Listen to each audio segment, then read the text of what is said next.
everybody, it's Krista and I am back again. So we are going to start a project today, a canning project actually. But first, I have a new apron and it's very cute and I'm super happy with it. So now that I've showed that off, Hobby Lobby, 75% off, so it's like $5. It was in the fall aisle. They have them in the Christmas section, but it's like the plaid all the way up. So it's cheaper in the fall section. Anyway, just a PSI. So, I have some pie pumpkins here. But as you see, this one is not doing too well. So, I want to go ahead and can all of this pumpkin up. I have some white ones and some orange ones. I thought I had another white one, but maybe I don't.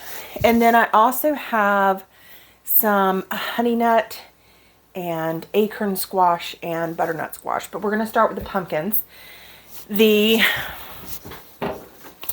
honey nuts and the acorn squash are not doing too well either. They're turning colors on me, so their storage life is not going to be as good as they should be. These I did not grow though. I actually purchased these when Dad and I went on our little Virginia field trip that we do. I'll link that video over here.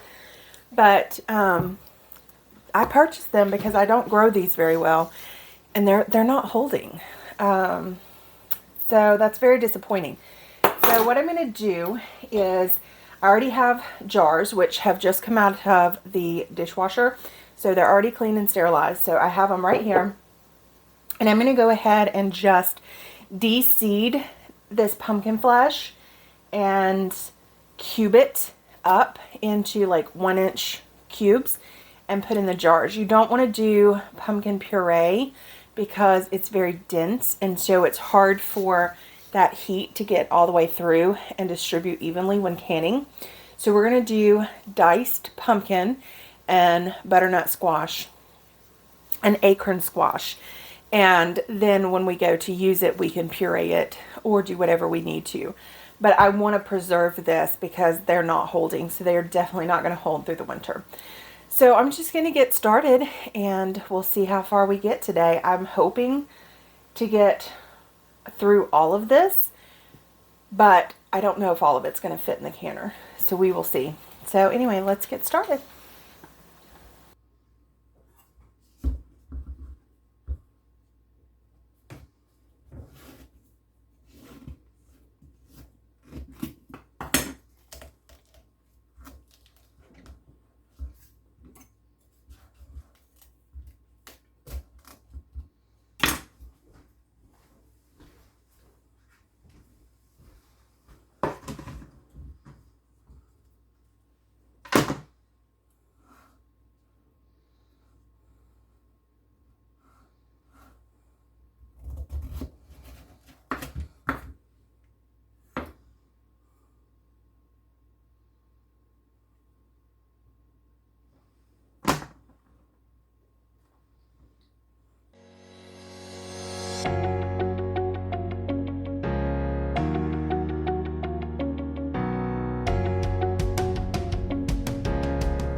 So we got through the 3 orange pumpkins and 1 of the white pumpkins. It's interesting enough, but we only got 3 quarts of the orange pie pumpkins. So 1 quart each basically, but 1 white pie pumpkin filled up almost 4 quarts, but I have a little bit of space left. And so what I'm going to do is because I know it'll take more to do another whole pie pumpkin, I'm going to go ahead and do one of these little Carnival honey nut. It's not a honey nut. It's called a Carnival, but it's in the acorn squash family. My daughter just brought me another jar, but I can't fit another jar in my canner, so that's why I'm going to stop at this. But thank you, baby. Alright, so we're going to do one of these to top off our jar, because I think, oh, this smells good.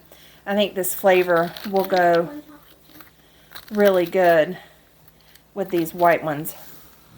It actually smells very similar. This one's just stronger and has more of a nutty flavor to it. Smells weird.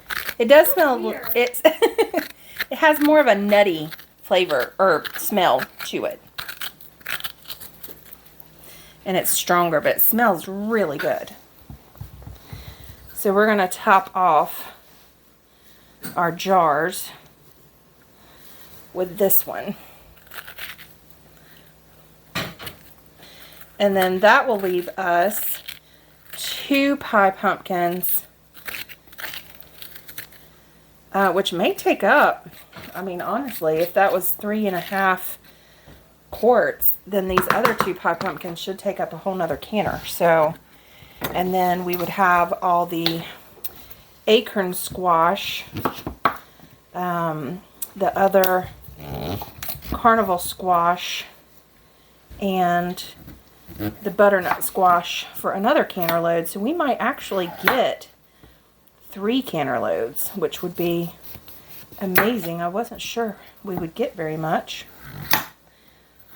but if I got 21 quarts of diced squashes, that would be awesome. Probably shouldn't leave my spoon in there. It might get tossed out to the chickens. Take that out too.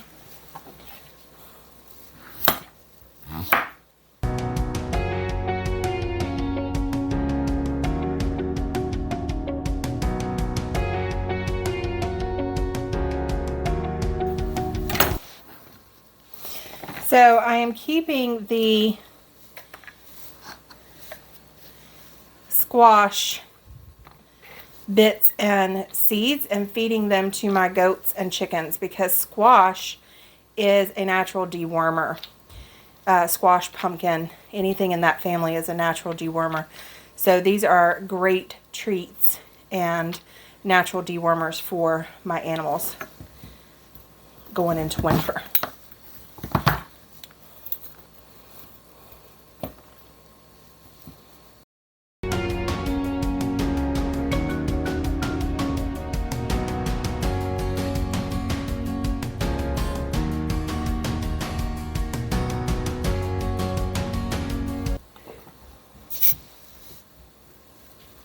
So I'm topping all my jars with this just because these pieces are smaller. So now what I'm going to do is get some warm water. I don't want it hot because these are room temperature meat and, well, not meat, but the meat of the squash and jars. So what we're going to do is we're going to do more room temperature, slightly warm water. And we're going to go ahead and put these in the canner like this with the same temperature water and let it all come up to boil at the same time.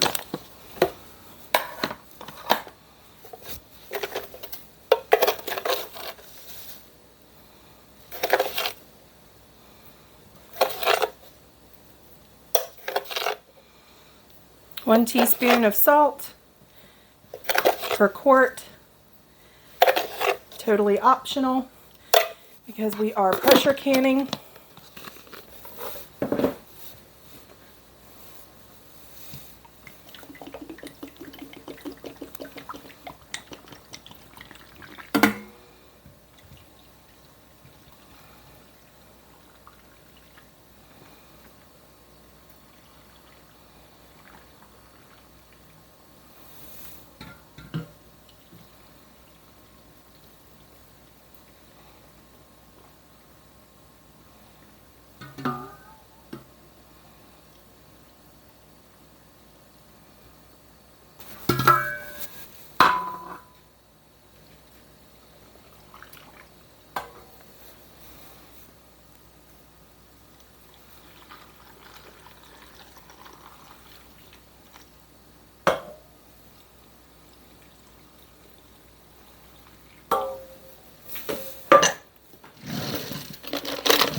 want to get any little air bubbles out.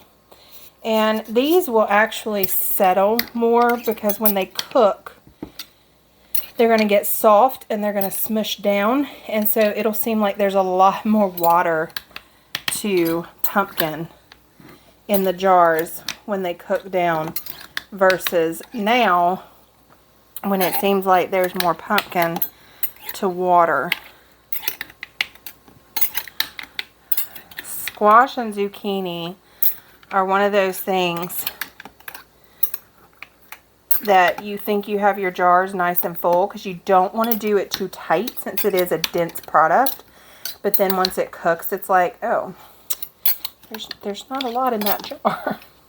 But we know that there's a full pumpkin in each of these orange jars. And the goal is to get like 2 cups of puree out of these when we're done. So I think we'll be there. All right.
Okay, that is it, and we are going to let that water get up to temperature, to boiling, and then I'll put the lid on it and set it for 10 minutes to let all the steam escape, and then we will wait for it to get up to 15 pounds of pressure. And technically I'm under that 1,000-foot mark, so I can do 10 pounds of pressure, but because I'm like right there, it's like 940 or 960, I actually prefer to let it get up to close to 15 for the 20 minutes or 25 minutes since we're doing quarts. So that's what we're going to do. And thanks for watching, and we'll see you on the next one.